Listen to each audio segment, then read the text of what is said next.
Okay, hi everybody. Thank you for joining us for our webinar today on implementing a clinical and staff peer support program.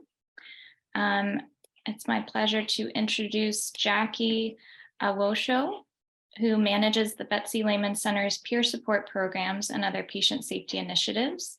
She has several years of experience in community health, addressing social determinants of health, and working in chronic disease prevention. Jackie holds a master's in public health from Boston University and a Bachelor of Arts in Psychology from the University of Illinois at Chicago. And our other speaker, I think, is running a little bit late today, but I will go ahead and introduce her. Linda Kenny is the Director of Peer Support Programs at the Betsy Lehman Center. As a result of personal experience with a near fatal medical event many years ago, Linda identified the need for support services in cases of adverse medical events and outlined an agenda for change. For more than 20 years, she's been encouraging organizations to tackle the challenges that impair effective communication, apology, and support programs for patients, families, and clinicians following medical errors and unanticipated outcomes. So Jackie, I will hand it off to you. Thank you so much. Hello, everyone. I'm happy to be here.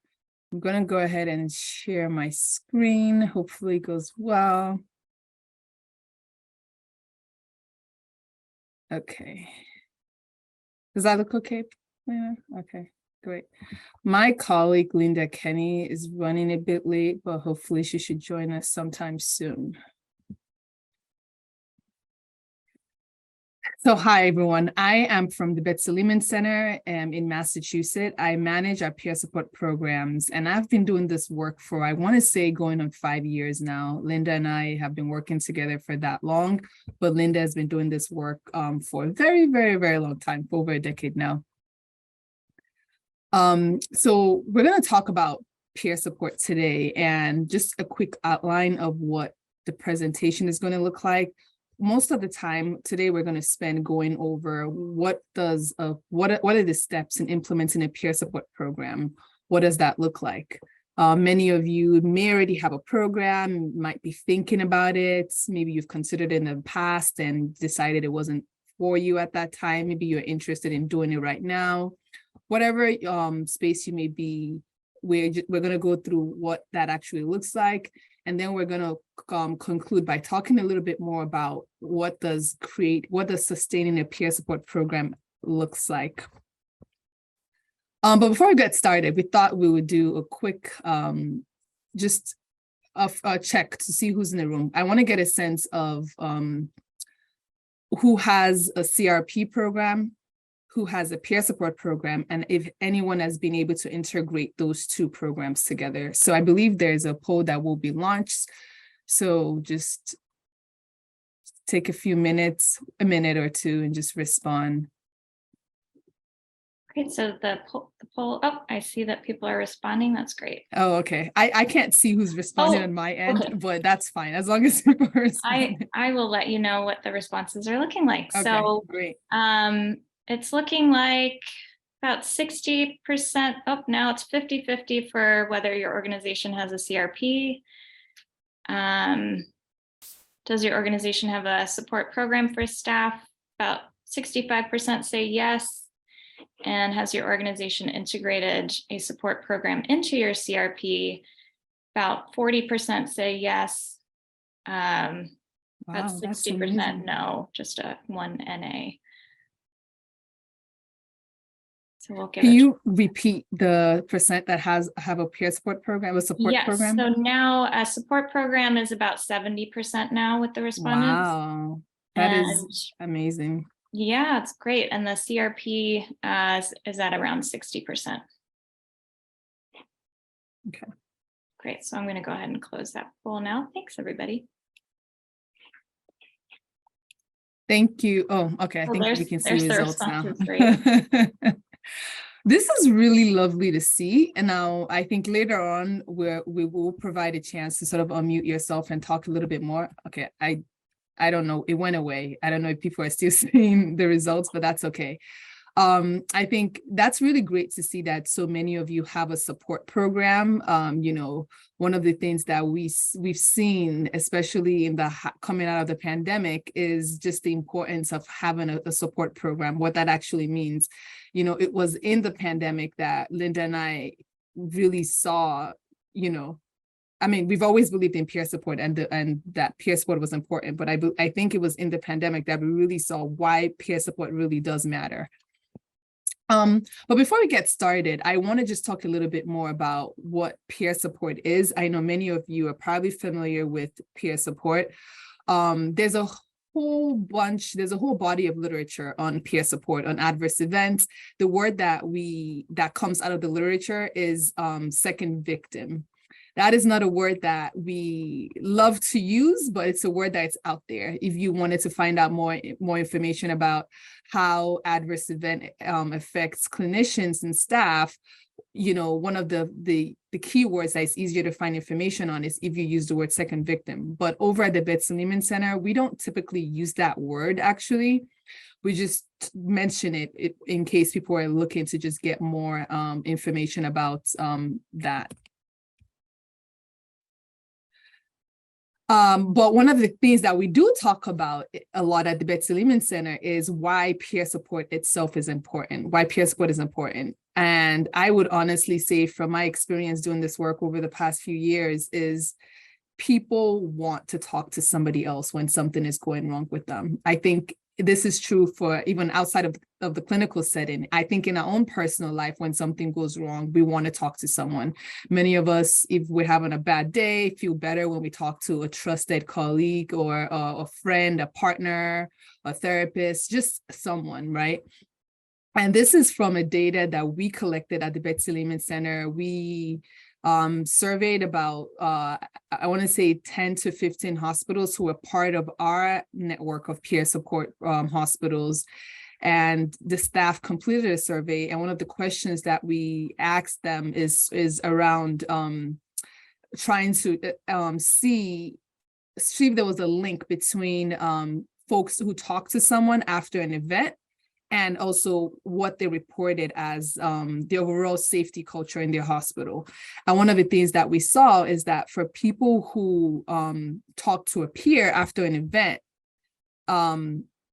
they tend to report higher levels of overall safety culture at their hospital. So we definitely see that as a benefit. But we're probably all on the same page that peer support is important, that it's important to talk to a peer. But one of the things that we still see consistently is that it is quite challenging to actually do it. We're in 2023, we all understand the importance, but the stigma to reaching out for support still exists. And that's unfortunate, but still there. Clinicians are worried about what it actually means. If they reach out to someone and say, I need help, they're worried about maybe it might be on their record, maybe it might affect how colleagues see them. It's still a thing. We also know that high acuity areas like, the ED or ICU that probably need the support the most, it's very difficult for them to actually do it. Things are so busy. It's very crazy that they don't actually get the time to truly have peer support. They don't have the time to integrate a peer support program into their system. And there's also, a fear of like I mentioned earlier, your colleagues finding out that you reached out for support. What might that say about you as a person that you need help? And then lastly, there's a fear of litigation. And this is something that, we hear a lot from both the people providing peer support and the folks receiving support. So if I, as a peer supporter, provide support to you, now can I be called in courts to testify based on something that you shared with me? Do I need to worry? Do I need to, those are things that we hear. And that is still existing as barriers to a peer support program. I want to spend a minute or two on this slide because when I first started this work, peer support was very much focused on addressing adverse events. It was, something happens, there was a medical error, a patient died unexpectedly, and now we have to respond to the folks involved in this situation. But one of the things that we've seen over the last few years is that that's changing. I don't know if I have this in the slide. I don't. Okay, but I'll just talk about it. But one of the things that we've been seeing when we survey hospitals and ask them, what are some of the reasons why people reach out for peer support? We actually see that adverse event represents less than 10% of the reasons why people reach out for support. Think about that, less than 10%. People are reaching out for other things, work-related issues, difficult interaction with a patient or a colleague, or just having the stress of having to work in this current climate at work, the stress of having a high patient workload, high volume, and also patient related, the stress of just dealing with a lot of the things that we're hearing more and more of now, workplace violence. It's always been a thing before the pandemic, but even we're hearing that so much more now, it's become an even bigger problem. Those things affect the people who are providing care to other people, and it's beyond just adverse event, and it's one of the things that we've had to respond to. So we don't just say peer support is only for adverse event. We say peer support is for any and everything that affects the emotional well-being of a clinician or staff. But I want to definitely mention what peer support is not. Peer support is not counseling. It's not meant to take the place of a professional therapist who's trained to do this work. It's not solving someone's problem. It's not giving advice. It's not telling a person what to do. It's not questioning someone else's judgment. Oh, you did that? What? How could you have done that? It's not, oh, I would have done this in a different way. It's none of that. It's providing support to a person in the moment. It's validating their experience, validating their feelings. It's providing credibility to the peers. I feel like when we're involved in something, we want someone that can connect with what we're going through. We want someone that can say, hey, you're not crazy. What you're feeling is valid. There's a reason why you're feeling what you're feeling. So these are some of the hallmarks of peer support. One of the key things that makes peer support work, or would make peer support not work if it's not present, is confidentiality. We talk about this a lot in the sense that people need to feel that whatever they're providing, whatever they're sharing with a peer supporter is confidential. What you tell me, I'm not going to go talk about it on the floor. My manager is not going to find out. Even if I feel like you maybe I don't agree with the process of what you did, I'm not gonna go out and tell everybody, oh my gosh, like Paulina did this, she did that. That's not my place as a peer supporter. We need to make sure that peer support itself is confidential. And then lastly, a key aspect of peer support is that a peer is meant to help facilitate a colleague to the next level of support.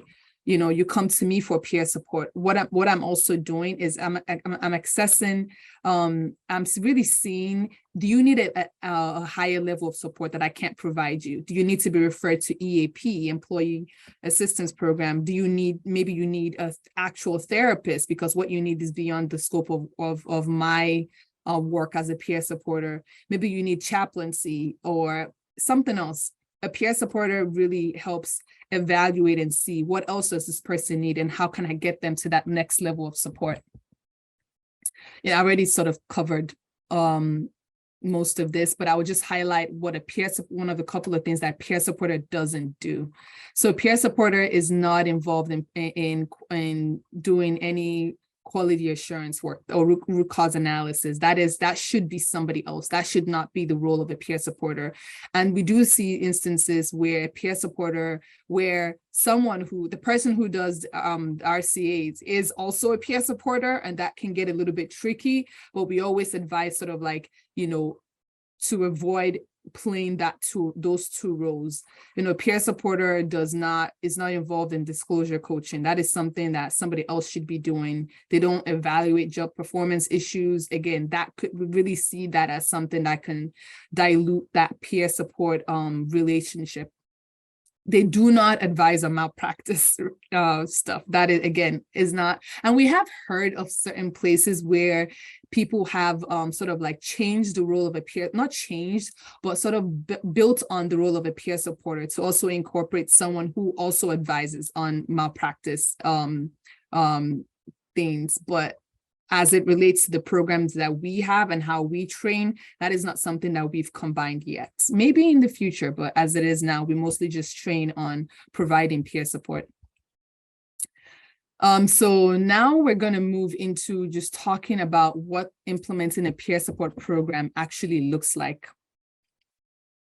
We have, and maybe if I get the chance to, I'll put this link on in the chat, but we have a implementation guide that we created a few years ago as a way to just offer this tool to anyone who's interested in creating a peer support program. It's a step-by-step guide, is a how-to of peer support. And we have templates, we have materials, we have sample materials that you can use. We have all of that. I'm going to go through the key themes that is sort of the key, I want to say the key high level things in terms of implementing a peer support program. And so I'll go through each of this one at a time. One of the biggest things that, I mean, there's a few things that I would say are probably the top 3 things you need if you're thinking about a peer support program. And one of that is really making sure that you have a leader who's involved, someone who's involved who can help sponsor this program. You want to have an advisory committee. I'll go through this in the next slide. A project manager, an environment. You want to do an environmental scan of what you have in and around the hospital. And you want to, the last point is more of if you're a bigger hospital and you are looking to implement a peer support program, it probably makes sense to start small and then spread. Leadership buy-in, like I said, it's very key that you have someone from the executive office who is really involved in peer support, who gives the go-ahead, who supports the program. That really helps set the tone for the rest of the folks in the hospital. That says to people, hey, this is something that leadership cares about. This is something that leadership believes in. That really helps people see that this is not just leadership cares about the well-being of staff. And also it doesn't hurt to have them also be supportive of like the financial aspect of creating and sustaining a program as well.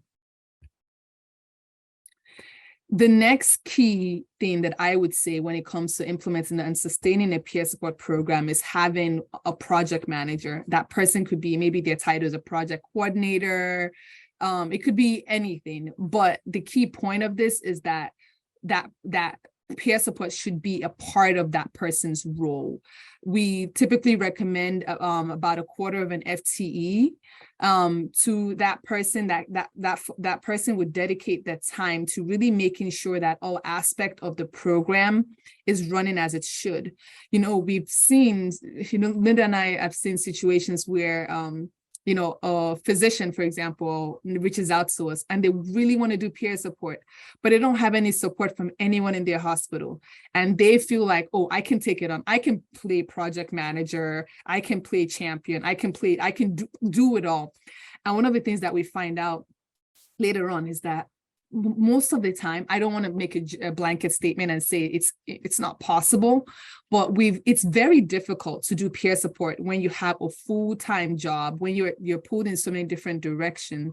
You need to have someone who's dedicated to, who at least can dedicate some of their time to really making sure that each deliverables of the program is being met, making sure that they're getting the folks ready that need to be trained, making sure that they're working with each leader on each floor to ensure that they know what peer support is about. They can talk to their staff about peer support.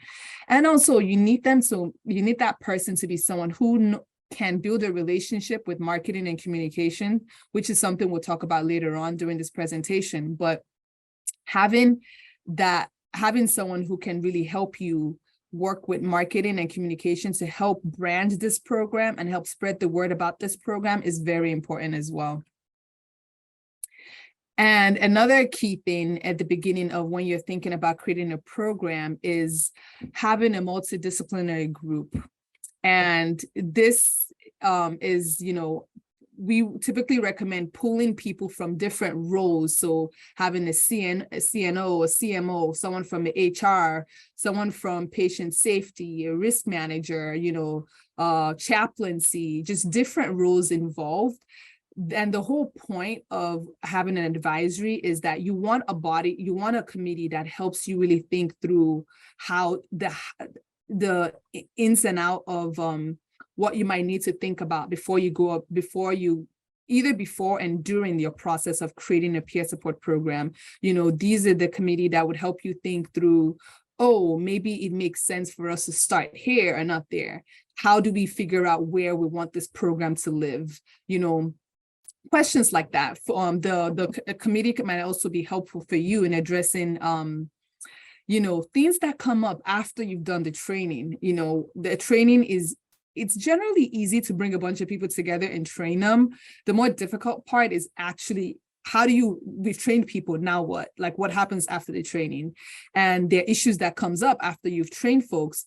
An advisory council can help you sort of think through, okay, we have a bunch of people trained now, no one is using the program. How do we fix this? I mentioned communication and marketing earlier, and this is also a component of a peer support program. We sometimes see a situation where people create a program and no one knows about it. They maybe send out 1 or 2 emails, and the general feeling is that, oh, if we create this program, people would be calling us, left and right. We'll have so many people reaching out to us that they want support. But that's generally not what happens. For people to reach out, they need to know about the program. They need to feel comfortable with the program. They need to trust that you have a process that can help address some of the barriers that we talked about earlier. So issues of confidentiality. Sometimes people don't want to reach out because they're nervous. Having a marketing and communication team that can help you think about what are some language that you can use to describe your program that would make people feel more comfortable. How else can you let people know that this program exists? We're always learning about creative ways to spread the word about peer support beyond just sending out a flyer and an email or putting it in a cafeteria. There are institutions that have implemented ways to, have an alert pop up on your screen when you're reporting and when you're doing an incident report, for example. A notification pops up that say, hey, we have this program, would you like to use it? And then that sort of like sends a message to the person in charge of peer support, and they reach out to you. There are many different creative ways that folks that we've been hearing, that folks have been thinking through in terms of like reminding people that peer support exists. But ultimately, you need a communication and marketing plan. We have on our website a checklist that we've created as a way to help people think through what are the things that you might need to have in place. Things like creating materials that helps increase the visibility of your peer supporters. So like having badge on their ID cards that says, hey, I'm a peer supporter, putting their information on the intranet page so people know who those peer supporters are, that sort of thing. I'm not going to go through each key things that we have on the checklist that's available on our website, but the key thing to note on this slide is just that for peer support to be sustained, you definitely need a strong involvement from your communication and marketing team. And now we're getting to sort of like the training aspect. Like I mentioned earlier, there's a lot of work that goes into setting the foundation before you even think about training people, so putting the team together, deciding how you're going to go about selecting people to be trained. There's a whole process that we recommend in terms of how do you select peer supporters. That is information that you can find on our website. Essentially, we recommend that you do it through an organic process of looking at who are the folks that people go to when they need support. I bet you in every institution, there are key people that folks feel comfortable going to. Those are people who probably have a high emotional EQ. They are folks that people trust. Maybe they've been in the institution for a long time, or maybe they've just established themselves as a trusted colleagues. Those people are already doing peer support. You may not be aware of it, but they're already doing peer support. They're doing peer support on an informal basis. It's just not labeled as a peer support program, but they're doing that work. So those are the people that would love to also be involved in being a part of a formalized peer support program, give them additional training to continue doing the work that they've already been doing. But on the training itself, before the pandemic, we did the training in person. So obviously, when you're doing the training in person, there's things that you need to keep in mind, deciding where you want to do the training, making sure the space is comfortable for everyone. I put this slide, the thing on the right number of peer supporters, because we get that's one of the biggest questions we get a lot from folks. How many peer supporters should we have? And the answer to that is there isn't a formula. We don't have a formula to tell you on if you have 500 employees, you should then have this amount of peer supporters. But one of the things that we do say is think about having representation from think about having enough peer supporters from each different shifts. So you want to make sure that it's spread out, that all your peer supporters are not just staff who are part of the morning shift, because you want to have peer supporters available throughout the day. And also think about making sure that your peer supporters represent your hospital or represents your institution. We do see that most of the people who sign up to be peer supporters tend to be nurses. But one of the things that we say at the Betsy Lehman Center is that we want to train everyone as a team. We're not training in silos. So we won't do a training that is just all nurses or just all physicians or just all whatever role. We want to train as a team because we know that clinical work happens as a team, right? So we want to train everyone together. And that's really what we recommend, is that you make sure that you have representation as much as you can from even the non-clinical folks. Some hospitals have trained, and we actually do recommend training people who are part of your public safety team, because they're also affected. The environmental services folks, they're also affected when something goes wrong. They also need support. And another thing I want to mention is thinking about creating an agreement for your peer supporters. An agreement just says, I as a peer supporter am agreeing to provide confidential support, or I'm agreeing that I will be available X amount of time a month, or I will attend meetings X amount of time, that sort of thing. I mentioned this previously, but now our training is moved from being in person to being virtual. The training is about 4 hours. We do give institutions the opportunity to do 2-hour training or 1 4-hour training, but we try to have this scheduled months in advance because we know that, clinicians, their schedule gets filled up pretty quickly. The training itself focuses on usually we start off talking about the why of peer support. So making a case for peer support, but we're finding these days that we don't really have to, we're not spending as much time selling peer support to folks, because most people can get behind the idea of why peer support is important. So most of our training time is spent just talking about what are the skill sets for doing peer support. What does it mean to be an empathetic listener? What does it mean to be actively listening to someone? What does it mean to remove distractions? That kind of thing. And then we spend the rest of the time practicing what this looks like through scenarios. So we have scenarios that we do to make sure people feel comfortable. And the scenarios tend to be the fun part of the training. People actually get to practice what it might look like to be a peer supporter.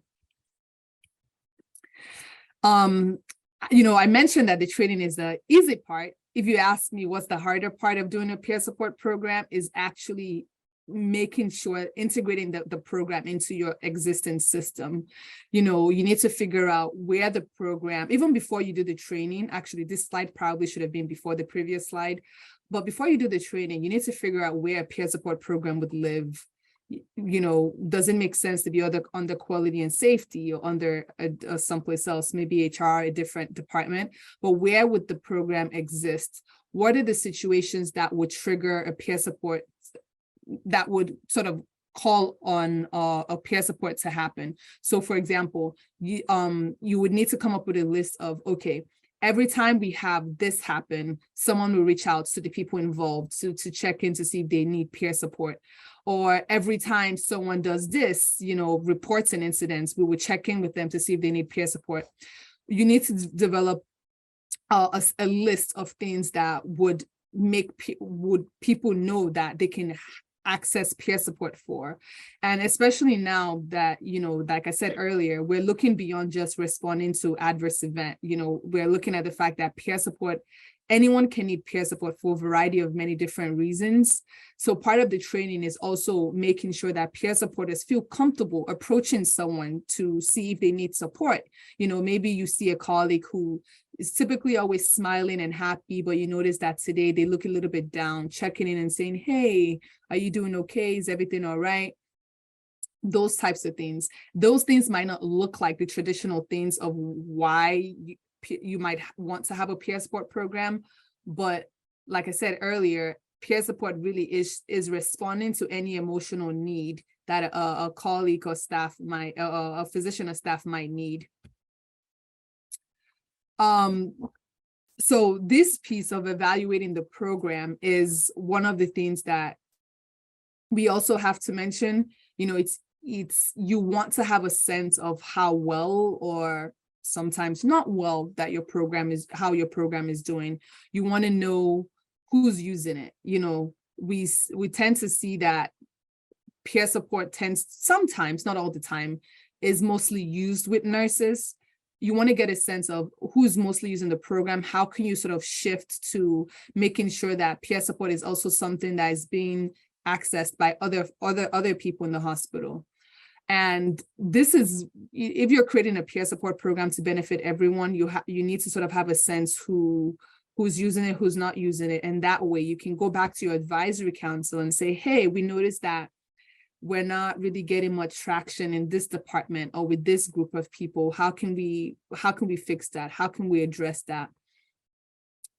We have developed different materials that people can use to gather that information.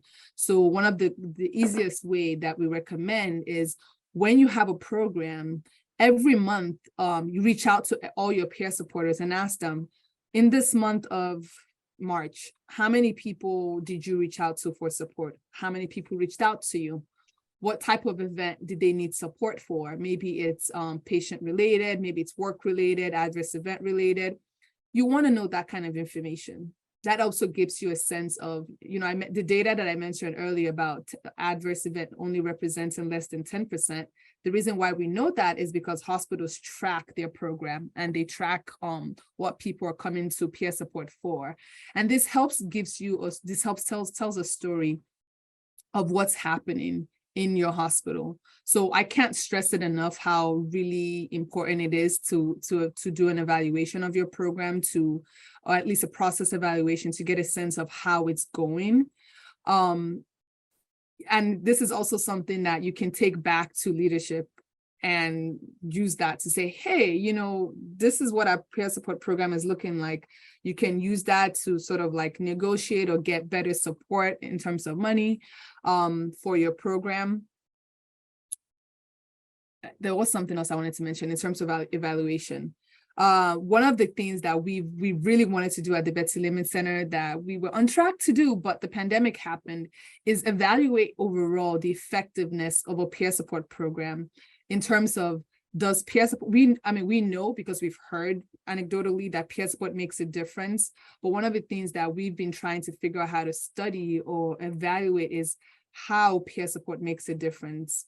How does it actually improve how does it change how a person is feeling about whatever situation it is that made them want peer support or what they're experiencing in general. But it is something that we're still actively working on, that at some point, I think this would be something that would be really amazing to see data on the effect of peer support on clinicians and staff.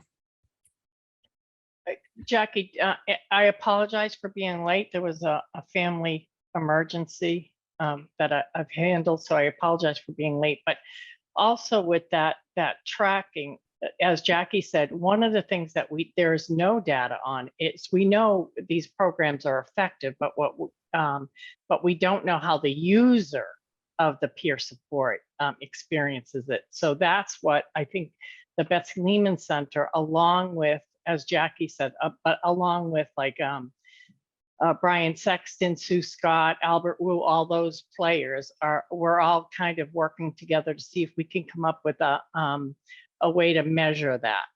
And that's going to be an interesting feat, because that's the data we don't have. But if we had that and it makes a difference, which we believe it does, that will be helpful to really make sure that everybody has some sort of program going forward.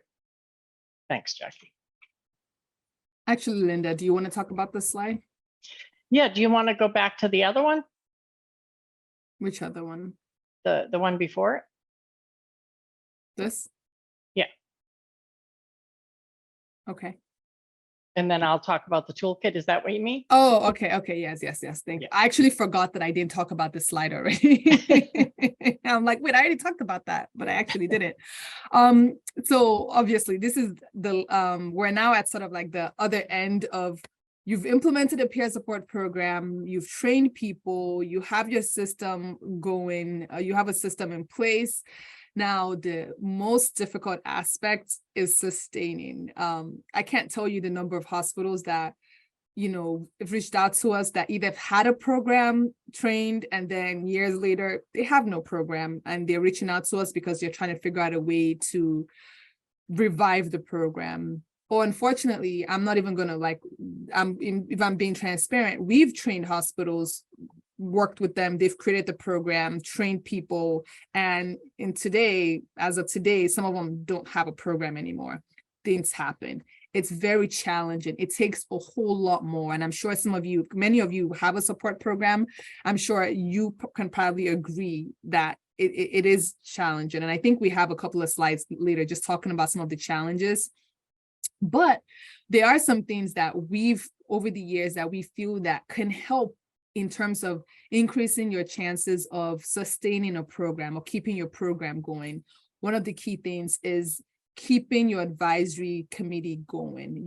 The advisory is not just there for to help you create the program. They should also be there after you've trained folks, helping you think through issues that you're having, helping you celebrate the wins, helping you decide how else do you want to keep growing the program. Maybe you're a bigger hospital and you only trained a subset of peer supporters, or maybe you only trained just nurses and just physicians, and now you want to make sure that you're more inclusive. An advisory council can help you think through how to really do that. And especially when you have advisory members who are sort of like folks who are on the ground, they can help give advice. So, hey, this is what we're hearing. Support for the supporters. So this essentially is providing support to your peer supporters. That is also key, in sustaining a program. You don't just want to train people and just be like, bye, go provide the program, see you next time. You want to check in with them. Maybe you have a schedule of how often you want to do it. Maybe it's every couple of months. Maybe it's every quarter. Maybe it's twice a year, though we recommend you do it more frequently than that. But you want to have a plan of how often you bring your peer supporters together, because that's important. Peer supporters, they're the ones providing the support, but they're also humans too. They also need support themselves. They also need some place to dump what they're hearing, right? They also might need to troubleshoot what some issues they've been hearing. Maybe they had a difficult interaction with somebody they were providing support to, and they're like, ugh, I don't know if I did that well. I don't know, I felt uncomfortable doing that. I feel like I need more training, or I'm finding out that people want to talk to me about something that I wasn't trained on, so I don't know how to respond. You won't know any of this either as a project manager or as leadership until you talk to the supporters themselves. So it's definitely important that you connect with the peer supporters on a regular basis to see what they're hearing and how they're doing. And then I feel like I already talked about the tracking, about that, why that's important. So I'm going to skip that. And then the last point is making sure that your peer support program is widespread. You want to make sure that peer support is not just aggregated to one department or one area of the hospital. You want to make sure that it's all around. And that might mean continuously doing additional training, because unfortunately, people come and people go. You might have that. Maybe in 2020 you trained 20 people, and in 2023 you check how many peer supporters you still have, and you find out maybe you only have 7 people still left in the institution, or maybe 7 people who are still only 7 people are interested in still doing peer support, because again, people get burnt out, people get tired, they get pulled into other roles, they don't have time to do it. So you want to make sure that you're continuously building, you have a process in place for how do we make sure that we always have enough peer supporters at all times. That means training additional people. That means building your own capacity to train people internally. At the Betsy Lehman Center, we provide the trainings at initial point, but we also do train the trainer sessions, because we want to leave each institution with the ability to do their own training going forward, so they don't have to reach out to us each time they need to train more people. So we work with each institution who's interested to help them to train a trainer, and then they can keep doing that training. So those are some of the key things that we've over the years that we feel that would help in sustaining a program. Obviously, there's so many different other ways that goes into sustaining a peer support program that we probably don't have time to get into, but these are definitely some of the key things. I would add, though, if I had to say what fifth thing in terms of sustaining is continuously building that relationship with communications and marketing, because that needs to be an ongoing aspect of it. It's not that you just advertise the program in the beginning of it and then you move away from it. You have to continuously remind people, continuously think about ways of refreshing folks' mind that this exists. You'll be surprised that we recently trained a hospital, I want to say a few months ago, and then I know someone who actually is a doctor in that same hospital, and I asked, oh, you guys have a peer support program now? And she was like, I have no idea. She's like, I've never heard of it. She didn't, and that's fairly common. There are people who have no clue that their hospital have a peer support program, or even the resources that are available for support in their hospital. And that's just the reality of it. So it's almost like constantly thinking about new ways of putting that in people's minds. So that if I had to add like a fifth thing that I would say is key in sustaining a program, I would add that. Yeah, Okay, and Linda, back to to you. Jackie's point, a low budget way to do it, even at the beginning, is create a list of internal supports that you currently have. Most people don't even know they have EAP. They don't even know what EAP does. When we ask people, when we train, how many of you knew about these resources? There's only like a quarter of the people in the room that know about them. So think about that. I wanted to tell you that this is a toolkit that was previously at MITS, but I have to tell you, it looks so much better and it's upgraded at BLC, and we're really proud of that at Betsy Lehman Center. These have a lot more trust EAP. That is true, but see, it's ironic. They didn't trust EAP way back in 2005 at the Brigham and Women's Hospital, right? They thought EAP, especially physicians. But what happened is EAP is great for like group, when you need a group debrief, emotional debrief, not a risk kind of thing. But EAP has the skill set already. It's confidential. Nobody knows who came, or they just track how many sessions, like, and how many people, just like we do at e- that we do with the peer support program. But I think people need to know that, need to know what other things. So one of the things we ask when we're doing a training is we put the EAP person in the training so they can actually go over what internally there. So the peer supporters have a link to the, and know who to reach out to when they need help, maybe with a peer support interaction, or they're questioning, should this person, should I have a place to refer this person? So EAP is a safe place to kind of do that, ask about that, and in a protected place.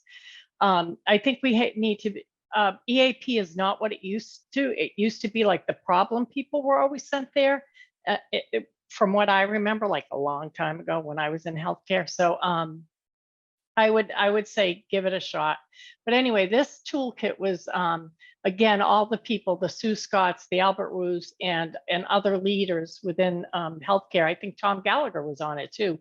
We wanted to have like these core themes that came up that are important for any peer support program. So if you go into any of these, safety culture will have all the things about a safety culture, right? And how do you make the case to leadership? Multidisciplinary group.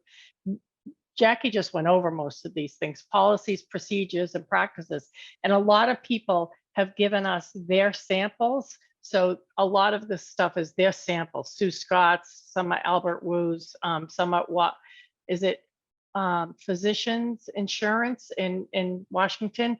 Yeah, because they did a lot of work on this. So there's plenty of that stuff.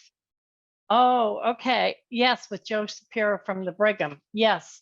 And she was part of this, and she's part of our research group as well. So please, if you need anything, this has more extensive, and we also have a more extensive research library as well for the current and research.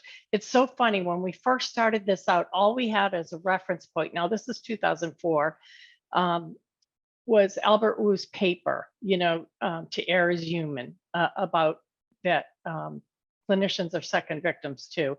And that's a term that, by the way, Jackie and I don't use, but you can find a lot of the data. If you use that term, we don't use it because we hear from clinicians that when they make an error, this is how Steve Pratt put it, I feel like a perpetrator and not a victim.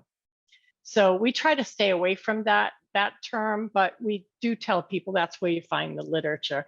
And right now, it's like Jackie said, it's not about errors or things going wrong anymore. Sometimes it's just about systems that aren't working within their own institutions, and they're frustrated and they're not sure what to do, and they need to just vent. So anyway, I just wanted to say one more thing about supporting the supporters. What we've found some really great programs are doing these days is not only just getting them together, but doing training on different aspects. And that keeps them coming because they're learning, as well as being able to talk about the difficult cases, because you have to make it safe for them. Jackie, sorry, I didn't mean to go on and on. I think we have a couple of, so we actually want to hear from you. I'm going to skip a couple of these questions because I want to leave time for questions. But if do people have the ability to unmute themselves and talk? If people raise their hand, I can give them permission to unmute themselves. And I've also opened the chat so people can chat to everyone. So just make sure when you're sending something that you're sending the chat to everyone, because I think before it was just hosts and panelists. Good.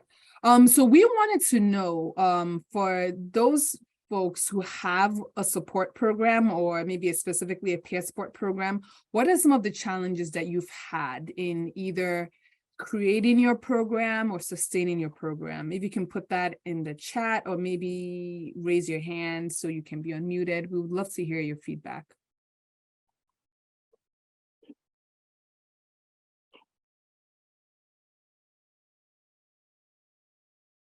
I can share to get things started because I helped at the University of Washington Okay. with this. Perfect. And one of the challenges for UW has been how to kind of track the data in a way that does not add a lot of time burden to volunteer peer supporters, and also having a few different hospitals, as part of the system-wide peer support program. It kind of varies whether a site has a dedicated kind of project coordinator. So Jackie, I appreciated you talking about that. And I see that someone put in the chat time, which you just mentioned, finances, leadership. Yep. That's some of the things that we hear as well. Actually, hold on. We have a slide just talking about some of the things that we've seen over the years, and it's the admin challenges, they actually having someone that has the time to dedicate to doing peer support, or not having leadership support. And that's something that we see that is pretty difficult to keep a program going through the years when you don't have leadership backing. The turnover of staff that can seriously derail a program, because now you have someone leaving with that institutional knowledge of how peer support works, the process. Now that person leaves and then you have to start over. And we find that sometimes when that champion, the person who really cares about peer support, leaves, the program tends to leave with them. And then lack of resources is also another thing that we see time and time again, just not having the resources to put into a peer support program. Maybe that's not having a marketing team, or not having a marketing team that has the time to help you on peer support program. I see that someone else put in the chat, it's high staff turnover. Yep, that's something that we see. Elimination of non-PT care staff, increase in the use of travel staff. Yeah, those challenges are real. That's why I said it's very implementing a peer support program. Although it sounds nice, it's such a nice thing to do. We believe in 100% that each healthcare institution should have wellness program, including a peer support program. But it's challenging, which leads to go ahead, sir. We wanted to talk about, okay, so this is not, in full disclosure, this is not part of the outline of why we're talking to you today, but we put this in here because we just wanted to share, maybe this might lead to some ideas for anyone working someplace that has the capacity to do this. But we, in the last 4 months, launched a virtual peer support network. So this peer support program is a statewide program housed at the Betsy Lehman Center. So as a way to address some of the challenges that we've heard, some of the challenges that I listed before and was put in the chat, we are trying to take off some of the burden by putting it on us, essentially. We are providing the admin for running this program. So it means that obviously peer support would not be housed, the peer support happening is not housed at any specific institution. It is happening virtually. People who need support will reach out to the Betsy Lehman Center, and we, through our existing network of trained peer supporters, will match them to someone who needs that support. So let's say you work at Beth Israel Hospital and you need support. You reach out to the Betsy Lehman Center and we touch base with our existing pool of trained peer supporters. And then we might match you to someone maybe at like Dana-Farber or something, or a different institution who needs support. The key thing about this virtual support is that if we have someone trained from your own institution who's part of this network, you could potentially be matched with them should you want that. So there's some folks actually that I didn't mention this earlier, but one of the reasons we actually created this program is because we've also heard from people that sometimes they want support, but not from someone who knows them. They don't want support from someone who knows where they work, who knows who their boss is, who has any clue what their situation is. They want that privacy. And in this case, a virtual support program being matched with someone who doesn't know you would be ideal. So there are multiple different reasons why this program it would be a benefit. I will say it's not replacing what I call the gold standard, which is to have your own internal peer support program. It's just meant to either complement an existing program or be something for institutions that don't have the resources or time or commitment to actually create their own program. This is meant to be something that they can offer their staff.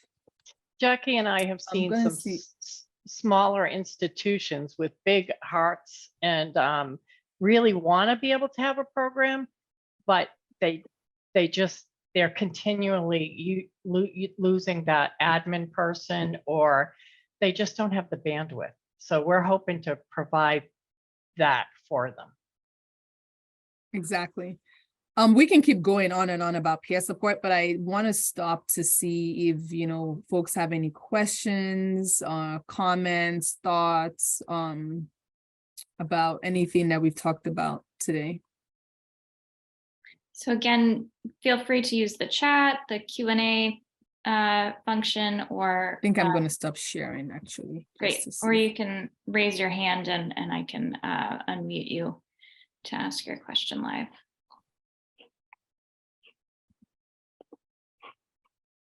All right, Megan,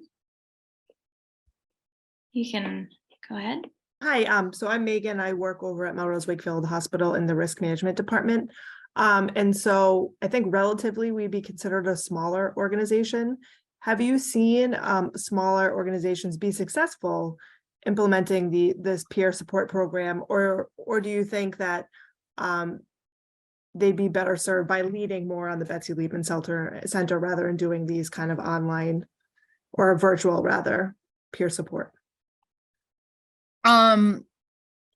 So two things. One, well, actually, maybe that's offline thing, but anyways, we work with Melrose Wakefield, or we've worked with Melrose Wakefield on peer support, except you're based in Massachusetts, right? I'm like, just in case there's a Melrose Wakefield outside of Massachusetts, and that's where you're, okay, cool. So we've actually been in touch with your hospital because they're considering doing this on a virtual basis because of it is a smaller hospital. So we recommend, honestly, it's hard to say, right? Because I think there are a lot of smaller hospitals who've struggled to actually create a program just because it's so small, the resources might not always be there. So in that sense, we would recommend that you consider the virtual component of it, and in that, co-branding with us as a way to advertise the program to your folks, as we also have our own trained peer supporter. It's just that you have to reach out through the Betsy Liebman Center to get connected with those folks, if that makes sense, because we are providing the admin. We're going to do the admin work for that. But if you have your own trained peer supporter, if someone wants to talk to someone from Melrose Wakefield, they can. So we recommend the virtual, but we also recommend that you have your own trained peer supporter. Thank you. Linda, it looked like you were going to say something. Well, I just saw a question asking, should it be a standalone or should it from CRP? I think peer support is used for broader things than your CRP program, but it should definitely be part of how you do business in a CRP. I think you should be supporting your clinician even before they go to have that conversation. That's where the support begins. Do you know what I mean? So I know that they have coaches for, disclosure coaches, but I would hope that you would have somebody that can do both, that has, and there was another question. Go ahead, Jackie. Oh, no, I think that was just a clarification that the question was whether a peer support program can stand alone from CRP. Yeah. Yes, it can. And then we do have another question. Is the virtual support program only available in Massachusetts? Yes, unfortunately. It is, but I will tell you, we've gotten calls outside and we try to hook people up that call. Yes, we do try to, because Linda is so famous that she knows people around the country. So if you call us from another state, the chances of Linda may know someone from your state who can help, who she can connect someone to. But generally speaking, the services are mostly available for people in the state of Massachusetts. Great. Well, I'm mindful of the time. We're just about at the top of the hour. So thank you, Jackie and Linda, so much for this great presentation. Thank I'd you. really- Sorry I was late again. Oh, that's okay. And I'd really encourage people to look at the toolkit on the website. It really is so thorough and thoughtful. So the webinar will be posted to our YouTube channel, and that's available on our website as well. So thank you again to our speakers and to everybody for joining.